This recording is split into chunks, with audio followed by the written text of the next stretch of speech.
అయినా కూడా మీరు భారత ప్రభుత్వం ఏం చేయలేరండి.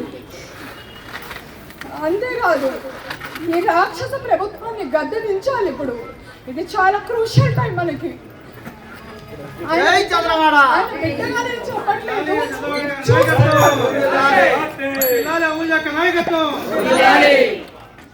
ఇప్పటికీ కూడా వాళ్ళు దాడి ఆపలేదు అంటే ఎలక్షన్ రోజు కూడా వాళ్ళు దాడి చేయడానికి రెడీగా ఉన్నట్టు సంకేతం ఇది.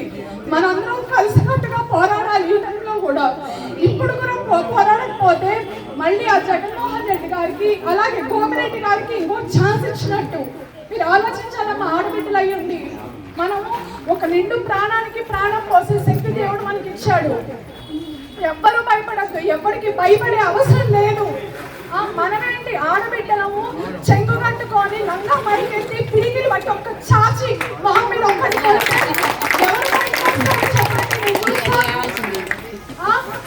మేము డాక్టర్స్ వృత్తిలో ఉండి పేషెంట్స్ నాడి పట్టుకొని వైద్యం చేసే వాళ్ళం.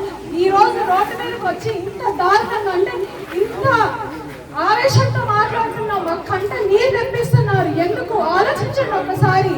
ఏదో ముందుగా ఈ రోజు మేము పార్టీలోకి వస్తున్నాము, మళ్ళీ రేపు సాయంత్రం ఎవరో కూడా వస్తాడు, వారిలో ఎవరో ఒక మహిళ వస్తుంది, లేకపోతే వైసీపీకి చెందిన లీడర్స్ వస్తారు, మీ కాలో పట్టుకుంటారు, మీ ఇంట్లో కూర్చుంటారు, బెదిరిస్తారు, దోపిడీ చేస్తారు, కొడతామంటారు, డబ్బులు చల్లుతారు. వాళ్ళకేమో 1000 కోట్లు సంపాదించాడు ఆయన. ఏం చేశారు 5 సంవత్సరాలు నర్సరావుపేటకి? మున్సిపాలిటీ ఏది? మున్సిపాలిటీ ఎలక్షన్స్ అవ్వలేదు. మున్సిపాలిటీకి వచ్చే నిధులను ఎటుపోతున్నాయి? 1000 కోట్లు ఎవరి జోబుల్లోకి వెళ్తున్నాయి? ఎవరిప్పుడన్నా ఆలోచించారా మీరు? ఆలోచించాలమ్మా. ఇవన్నీ పథకాలు, డెవలప్మెంట్ ఇవన్నీ పక్కన పెట్టండి.